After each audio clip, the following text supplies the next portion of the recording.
Good morning. My name's James Stanger. Just thought I'd pull the blind to get the sun out of my face. This quick video today is looking at one of the problems all clinics are now facing. Do we just have too many embryos in cryostorage? Is this a critical perspective on a global challenge that IVF clinics need to address? They're just getting so busy and so many embryos are being frozen these days, it's starting to get scary. But the reason for the video was this post that came through my Google Alerts about lawsuits in America and disposal of embryos. And I suspect, in a funny sort of way, it's something that's going to start permeating all clinics all around the world. But this is an anti-abortion group last month sued 7 Utah fertility clinics, claiming their disposal of embryos as part of the IVF process violates the state's wrongful death laws. The ministry Voice of the Voiceless believes it has a strong case because Utah is one of 4 states, Alabama, Louisiana, and Missouri are the others, that have both a fetal personhood law and a civil wrongful death law that the group contends may apply to frozen embryos. These laws came out of car accidents, etc., where a woman who was pregnant has lost a baby at the pregnancy, and the argument there is that the driver of the other car caused the death of an unborn child. And this is the basis of the fetal personhood argument. But basically, it's giving premise to the fact that an embryo right from the get-go does have the legal status of an adult, which of course is highly disputed. However, it is an existential threat for all clinics, and they need to start thinking about it. So there's an article here looking in 2024, asking the question, are there too many embryos? A critical perspective on a global challenge. And basically, the author said surplus embryos pose a challenge for patients and clinics. Embryo disposal practices are not the same over all the different continents and countries, with embryo donation and embryo discharge not allowed in several countries. In this scenario, limiting the number of surplus embryos by reducing the number of inseminated oocytes, according to a couple's clinical history, could be a strategy. And they put out a table demonstrating that if they looked at 3 groups, people with 6 to 9, 10 to 12, and 13 to 15 oocytes, and you can see here that both there are more blastocysts produced, a cumulative live birth rate which does increase with oocyte number, etc. But the critical thing for the authors was, as you inseminate more and more eggs, you have more and more embryos being in cryostorage. So you go from inseminating 8 eggs to 14 eggs, and you double the number of blastocysts in cryostorage. So conversely, the mean number of blastocysts retained in the surplus blastocysts after live birth achievement increased significantly with the escalating numbers of injected oocytes. Taken together, our results and those of Zakar, which I'm talking about next, and other colleagues suggest that utilizing more than 10 to 12 oocytes results in a significant increase in surplus embryos without benefiting the cumulative live birth rate. So here the argument, folks, is that if you have, you only need 8 to 10 to 12 oocytes to get a live birth. And if you start making embryos for more than 10 to 12 oocytes, you are guaranteeing you're going to have embryos left over in storage, which may be there for a long time or ever. So these authors are suggesting limiting the number of oocytes you may inseminate to say 10 or 12, just enough to give you a good cumulative pregnancy rate. And here's the Zucker paper, also published in 2024. And the authors here observed that in young and middle-aged women, sustainable cumulative live birth rates were achieved while limiting the number of inseminated oocytes. Based on this notion, novel treatment strategies could pursue high outcome rates, alleviating the problems derived from non-used stored embryos and relaunching cryopreservation as options for harnessing the potential of surplus oocytes. In the final analysis, the authors propose that the option of limiting to 10 the number of oocytes used fresh could be adopted for couples involving young and middle-aged women at their first ART treatment cycle, presenting with a relatively mild malfactor case and having at least 5 to 6 oocytes suitable for cryopreservation. So if you're a client coming through IVF and you're looking at this video, which I hope you are, one of the questions you can ask your doctor is, how many oocytes do you think I should get? And if they say 5 or 6, then that's fine, inseminate the whole lot. But if they say, oh, we think we'll get 10, 12, 15, enough for lots of babies, then the argument could be, well, rather than having all these embryos in storage, how about we just inseminate 8 or 10 and we'll freeze the other ones as oocytes? And then if I don't need them, I don't have to worry about throwing out an embryo. I think this is a question you should ask your doctor and your counsellor. But however, the authors do say novel treatment strategies should aim at achieving high outcome rates while alleviating the problems derived from unused stored embryos. This is the problem. In this perspective, the insemination of a limited but appropriate number of oocytes may be an option in good prognosis patients. In addition, non-inseminated oocytes could be cryopreserved to further contribute to increase the overall number of births, but also maybe to donate or whatever. It's easier to discard an oocyte when you don't need it rather than an embryo. But there is a real problem, and this is another article in 2024's big article for this topic. It seems to have gone a bit quiet lately. Here, where the authors were suggesting the abandoned cryopreserved embryos is an unresolved challenge. In this case, the authors say one of the main challenges of most IVF centres is the uncertainty over the fate and abundance of frozen gametes and embryos. Many couples abandon their stored embryos after a successful pregnancy and the birth of a healthy child or children without planning any more pregnancy. Also, some other couples leave their saved embryos due to other reasons, such as despair after an unsuccessful life attempt, inability to afford the IVF charges, changing their life plans, aging, and/or separation of couples. Unfortunately, most of these couples never respond to repeated calls and follow-ups from IVF centres to determine the fate of their frozen embryos, and it is therefore an existential risk. It is a huge amount of effort in the clinic to maintain this. I know that I've been there, I've done it, and it's just a minefield. Here's another strategy, 2023.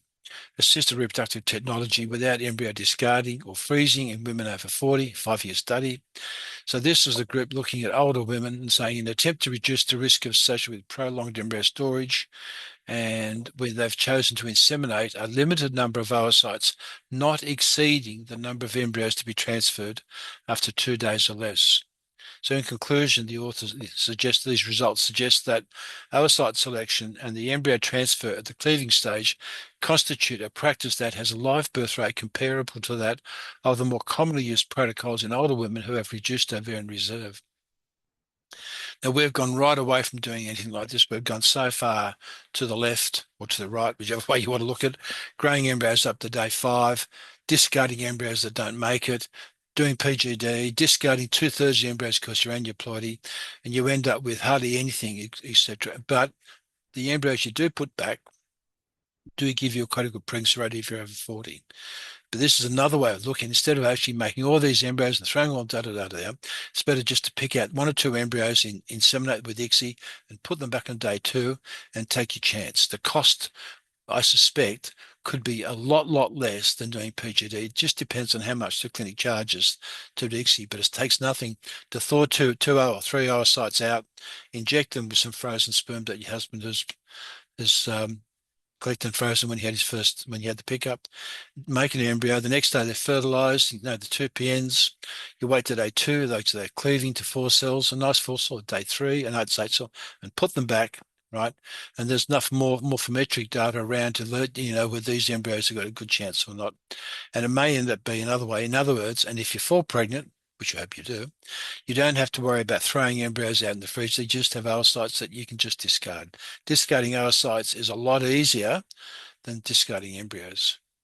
And this is an elephant in the room. There's 2 papers that came out recently, one last year, one this year, showing that even if you do genetic PGT testing on an embryo and it's an aneuploidy, in the cases where you only have aneuploid embryos, no normal euploids, some couples roll the dice, run the risk of putting back these abnormal embryos, and most of them fail, of course, but you can get some live births. And this is because the testing of trophectoderm on the outside of the embryo may give you an aneuploidy or like a complex mosaic, but the cells that make up the baby are euploid. But what the problem is, twofold. One is that once these papers get into the system, people will say, well, why are you throwing these abnormal embryos out when I could make a baby? I've paid good money for them, put them back, and I'll take my chances. Or conversely, people will say you can't throw these embryos out because they could be normal, and therefore you're caught between a rock and a hard place. It's a lot better to have a strategy and clinics should sit around a Friday afternoon with a coffee or a beer and discuss this and ask the question how it will work. Because another option would be just to freeze all the eggs down and use the new technology of AI, etc., to identify which oocytes are really good and focus on those. And you're more likely to achieve a pregnancy, and all you have left is the remaining oocytes, which probably will never give you a pregnancy, and they're a lot easier to discard. So this was a 2004 paper. I tried to find them. There are some new ones around, but basically, this was when oocyte freezing was just starting to get going. So it's a little bit out of date, but the concept of it is really good. So even like 20 years ago, the authors were saying, with improved consistency with vitrification technology through standardization of protocols and cell going systems, will bring the reality of state of oocyte storage closer to reality, which in 2026, 20 years later, it has. Thousands of women having their oocytes frozen for fertility preservation using this technology. It's now a huge business. This, coupled with IVM, will aid development of oocyte collection protocols with millimotor all of which will help drive over a program to consider storage of excess oocytes and not embryos, inseminating post-thaw only a limited number of oocytes at any one time in anticipation of the need for only one or two embryos to transfer. So even 20 years ago, these authors were talking about this. The question then is, how close are we to being able to provide routine clinical application of oocyte cryopreservation, and when will it be appropriate? And I think the answer is now. They make other points, like at a more practical level, cryostorage embryos are co-owned by two people who may separate, and as such, the embryos then face an uncertain future, commonly decided in courts of law. Oocyte cryopreservation, on the other hand, excuse me, if consistent and successful, offers a way to avoid the above complications of routine IVF therapy. So is there another way? In 2026, I believe we should seriously start to consider this as an option. At least you should provide clients with the option and discuss it with them, because I think the technology is available only because of the unrelenting need to make embryos to blastocysts, and PGT is just cruel to embryos. And it doesn't give you any more live births. It costs a whole lot of money, right? And in reality, there may be a simpler way to do it and a more one respectful to embryos. And this one is to use AI to predict embryo quality based on the quality of the oocyte before you inject it, and where you would in which oocytes to born first, or where you just select two or three to inject and vitrify the balance. So a couple of background stuff. This is one that 14 years ago done with Kalani and Simon Cook, and I don't know who Michael Chapman is. But if you take an oocyte and you use polarized light, guess what you can see? You can see the chromosomes, and there's a lot of different versions of it. And Suhas Kalani has done a lot of work on this, and it has previously been shown, oocytes with a visible spindle and retardants, that is, they're nice and bright as opposed to faint. They're nice and bright. That's a good one, right? There's hardly any here. These are rather poor. And if they're glowing bright with a polarized light, that tells you it's a really healthy spindle. They have high fertilization rates and better quality embryos, and they're telling you the best time to inject, but that's another story. But they did have another paper a couple of years later, 10 years ago, 2006, and I don't know why they've stopped publishing on this, because this, I think, is so important. I think they'll come back, except IVF now part of Virtus, a big company, a big private public company interested in profits, and unless they can see a way to make money on this, they're not going to offer it to you. But if you're listening to this video, you should at least ask the question to make the IVFA answer the questions. They're basically showing that the number of euploid embryos is quite variable depending on the quality of the spindle. If you're under 38, it's quite pronounced, but if you're over 38, it's really pronounced. Good quality spindles give you a very high level. All the euploid embryos, all the good embryos you make with PGT come from these eggs, and you can look at it in a flash using polarized light. So they concluded the oocyte spindle morphology is associated with resulting embryos euploid. There's a right number of chromosomes. Oocytes with normal spindle morphology are significantly more likely to produce euploid embryos compared to oocytes with mitotic spindles that are translucent. Not been. So why the hell are we doing day 5 cultures and PGD and this huge expense, sampling the sampling the trifectodem, not the euploid, for the essence of euploid, when nearly all the aneuploidy and oocytes comes from this. Hardly any aneuploidy comes from the sperm. It's all to do with the eggs, and it's because most of the eggs we produce in IVF are crap. The follicles are being forced to grow so hard, and they're all at different stages, but they're all being made to ovulate at the same time. It's like taking a whole lot of kids and making them sit the HSC at the same time. Only the oldest ones in year 12 are going to pass. All the rest will fail. So that's not a bad analogy. So in other words, if you look at an oocyte, even before you inject it, you can see whether this embryo is likely to produce an embryo which is euploid at the right number of chromosomes, or already the mitotic spindle has failed. There should be far more work on this. I don't know why people have gone away from it. But there are some, having said that, I have been searching on PubMed. There are two papers came back recently. One, 2018. 2018, that's 8 years ago. Oocytes with a spindle size of 90 to 120 microns show higher fertilization rate, blastocyst formation, and clinical pregnancy rates that are far than those with larger or smaller spindles. And there's another group from France. This isn't open access, so I can't read it myself, but they've got a scoring system looking at the quality of the spindle, which has a high predictability for aneuploidy and live birth. But there's another way. There's now applying AI, and this is one reason why I'm doing the talk, is that there is a life whisperer thing where you put a picture under the computer and it looks at the picture, and then from the picture, right, it actually makes a prediction of what the likelihood has been. And once again, this is called a life whisperer, and it's an instant, objective, and non-invasive web application to aid evaluating M2 eggs prior to ICSI. It's not looking at the spindle; it's looking at the health of the thing. And my argument should be, if you were a wise embryologist, you would be looking at combining this and AI together, the polarized light, and seeing how good you are at predicting. Because I suspect you will have a predictability as good as any other technology available, and yet no one's doing it. I think it's almost criminal.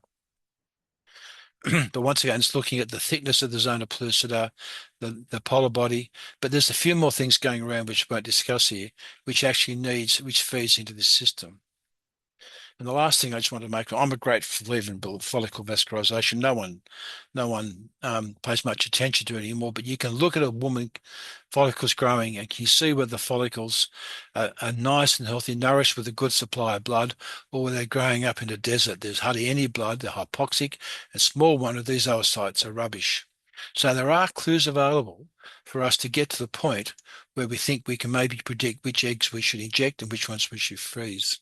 And the reason I come back to the start is if you're doing a risk analysis and looking at KPIs and stuff, this is part of another talk I'm doing, is that if you're doing risk analysis, the biggest risk the clinic has is misidentification of gametes. And the second one, and they're related, is the storage of embryos in your tanks. And the tanks get full of embryos which are never going between. It's like having a whole lot of, I don't know, dead seeds in a pot. I don't know. But if you lose those embryos, the liability is huge. And clinics should actually, I think, start to create KPIs to look at the number of embryos in cryostorage, the number of oocytes, the number of oocytes and embryos that have been there for more than 1 year, and the number of clients with oocytes and embryos, and particularly this one, number of clients. There should be if you're running a clinic, you should be developing a KPI system reporting at least every 6 months to the senior executive the KPI of how big your existential risk is. Because the problem is the embryos can be in there 5 or 6 or 7 years, and the person that goes to take them out is not the same person that froze them. That person that froze them have long since gone.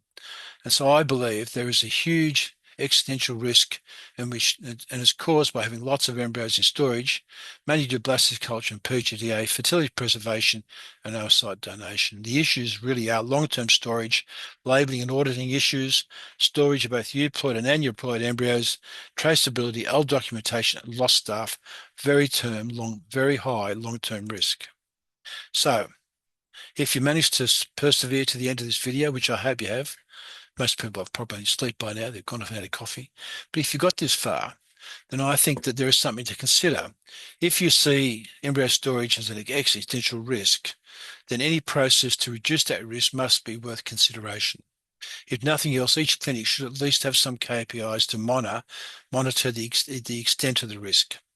Since there are only a few oocytes that will ever give rise to a live birth, why fill up your storage system with bad embryos, all risk and little gain? But if oocytes are to be stored for extended periods of time for fertility preservation, which we know, I've already done some videos on it, showing that these oocytes are viable for 10 or 15 years after storage, right? Clinics could refocus from converting all oocytes into embryos and then testing for aneuploidy, which is hugely expensive, just to turn around and use the AI technology, both phase contrast and the AI process of looking at good quality oocytes, and rank the oocytes you get from 1 to whatever. Pick out the best 1 or 2 to ICSI and freeze the rest down, and then you can thaw them out in order of 3, 4, 5, 6, 7, 8, 9, 10, right?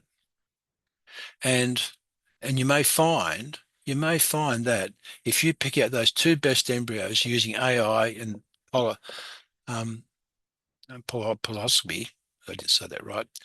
Yeah, and you make those eggs will almost certainly fertilize in ICSI, right?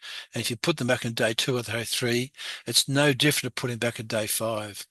Really simple technology, and I can almost guarantee, I'll be embarrassed if I'm wrong, but who knows, that the chance of pregnancy with those is almost the same as putting back euploid day 5 embryos.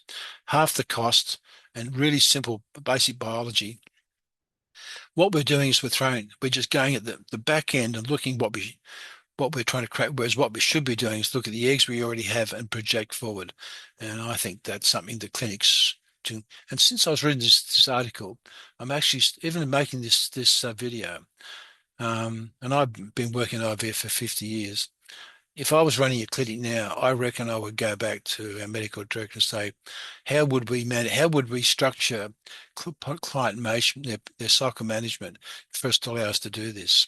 Let's buy a polyscope and let's buy the whisperer and let's just see how good we are at predicting the best embryos. Because I bet you, using 2 or 3 different technologies, the oocyte, right, that you will get close to all the other things.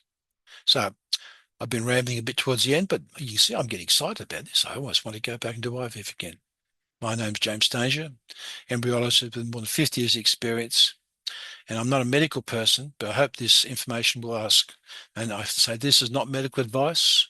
So you have to discuss it with your doctor. I'm not a doctor, but I think I'm a good scientist. Vain, but good.